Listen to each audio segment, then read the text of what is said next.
By law, the Justice Department now has just a week left to release everything it has on Jeffrey Epstein. Today, Democrats on the House Oversight Committee made their own contribution to the public record, putting out several dozen photos that were provided by the Jeffrey Epstein estate. Now, these are just some of the more notable ones. The ranking committee Democrat, Congressman Robert Garcia, calls them, quote, disturbing, and says they, quote, raise even more questions about Epstein and his relationships with some of the most powerful men in the world. To be clear, though, while the photos certainly do include photos of powerful men, the president included, the committee provides absolutely no captions or descriptions to put what we're seeing in any kind of context. And none of the men has ever been charged with any wrongdoing related to Epstein. None of the released images depict any sexual misconduct, nor believed to depict underage girls. For instance, there's this photo of then Citizen Trump with a woman on a plane, but no clue as to whose plane or which woman or when and where this was taken. There's also an image of him surrounded by women, all of whose faces have been obscured. Again, no information about who these women are in the photo, nor when and where this was taken. The president weighed in on the photos tonight. Well, I haven't seen it, but I mean, everybody knew this man. He was all over Palm Beach. He has photos with everybody. I mean, almost, there are hundreds and hundreds of people that have photos with him, so that's no big deal. I know nothing about it. There are photos as well of Epstein and conservative podcaster Steve Bannon, the president's former White House strategist and longtime booster, but again, no context to the photos. In one of them, we see a framed photo on Epstein's desk of a woman. Her face is concealed, apparently sprawled on a couch or the edge of a bed. Other photos show several more well-known Epstein acquaintances. This film director Woody Allen with Epstein, apparently a filming location. There's Epstein with the British billionaire Sir Richard Branson. There's a shot of Bill Gates with Britain's then Prince Andrew, though again, like all these photos, no context. This photo shows former President Bill Clinton, Jeffrey Epstein accomplice Ghislaine Maxwell, and two other people. We should note that late tonight, Republican House Oversight Committee Chairman James Comer threatened contempt proceedings against Bill Clinton and Hillary Clinton if they don't appear for depositions on Epstein next week. Also among the photos, this one of a satirical Trump condom made by a New York novelty shop. One of those condoms is actually in the Smithsonian, though it's not on display. And more photos of Epstein himself, one in a tub, apparently taking a bubble bath, another at a bookstore, Barnes & Noble, apparently holding a book about himself over his face. Finally, there's this, unclear where it was taken, a GX99 massage therapy system.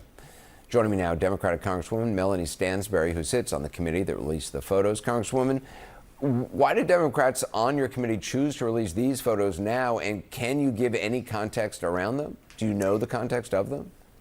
Yeah, so I was briefed on this release this afternoon, and as I understand it, on Thursday afternoon, the estate notified the committee that they had additional documents to produce in response to the subpoena that the committee had issued. This would be the fourth tranche of documents that have been released.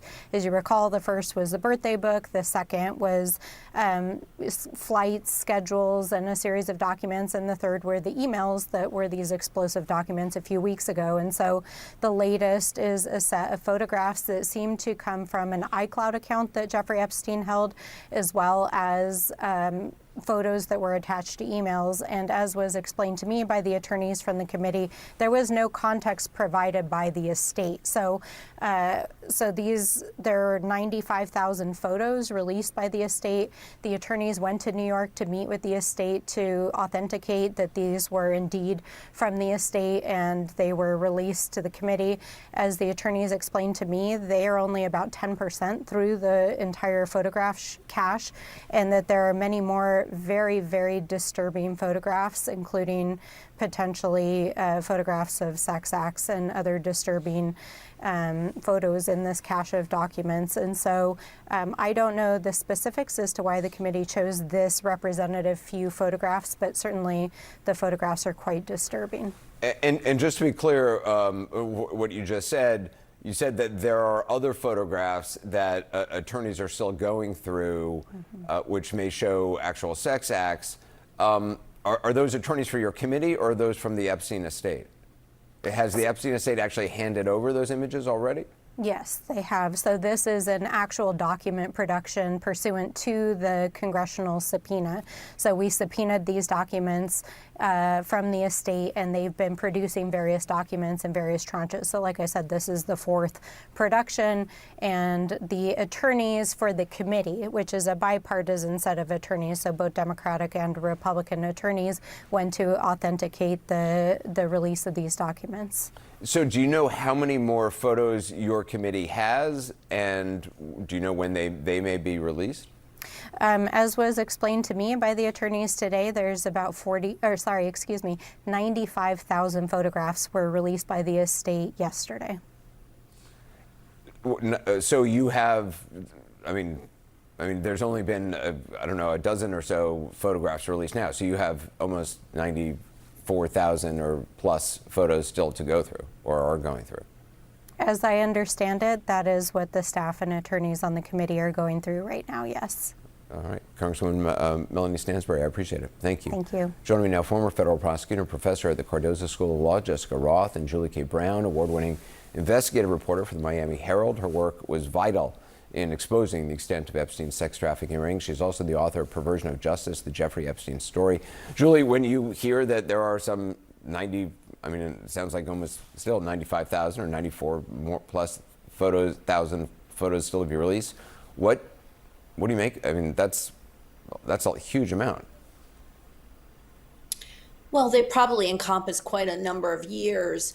When he was doing his sex trafficking in Palm Beach, we know from my interviews with those victims that Ghislaine Maxwell, his accomplice, was taking a lot of photographs of those underage girls.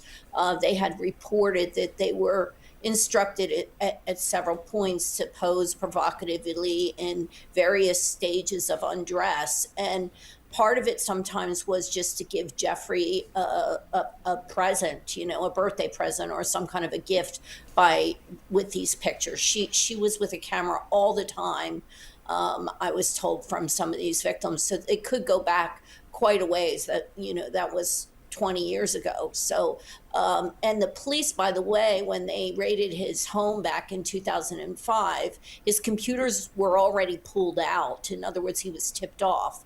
So they never got their hands on the photographs back then. They never got their hands on his computers, which presumably contained some of these photographs. So it's a long period of time probably that they have this information.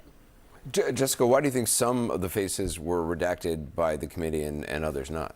We haven't been provided with a full explanation of that. I mean, that's among the many things that we don't have about the context for these photographs. I think the implication is that these may be redactions to protect the privacy of the survivors. We know that that is something that Congress is appropriately concerned about, and that the Department of Justice under the Epstein Transparency Act is permitted to make redactions for, but there hasn't been a clear statement. And they have not said these faces are redacted because they are survivors. That's my understanding. That certainly was not put out with the photographs, to my understanding thus far. But again, we don't have so much of the context for these photographs. We don't have the dates on which they were taken. We don't have where they were taken, or information about what was happening at the moment when the photographs were taken sort of outside of the frame. Right. I mean, some of these could be, public events that the people are just being photographed with, to the point that the president made. I mean, I think it's a fair point. Many people had photographs of Jeffrey Epstein. Right. We need a clear statement from Congress about why they're making the redactions that they are, and more context to be able to appreciate the significance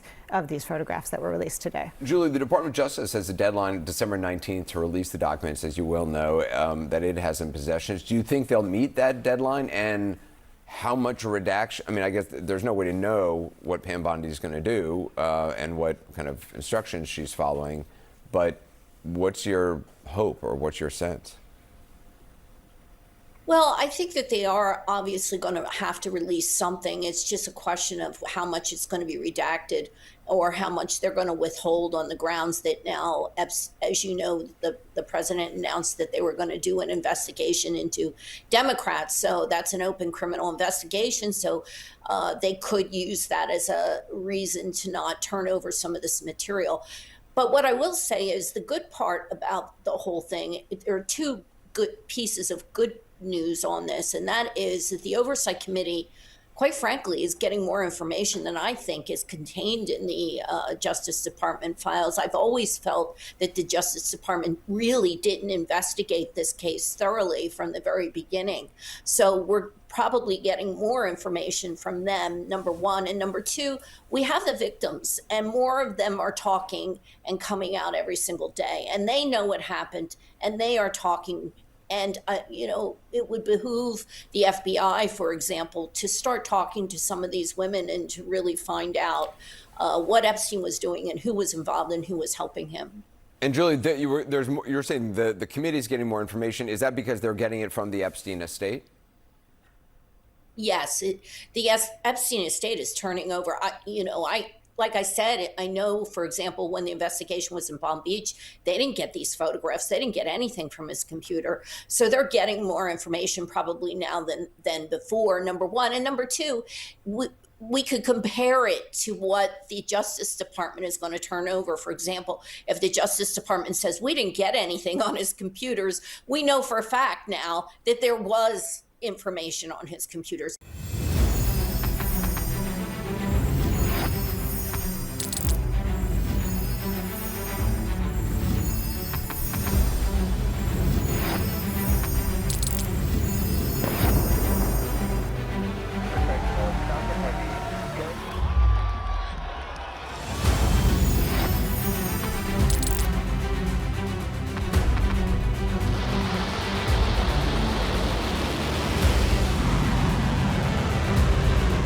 Been fighting so long and so hard that they don't know what the they're doing.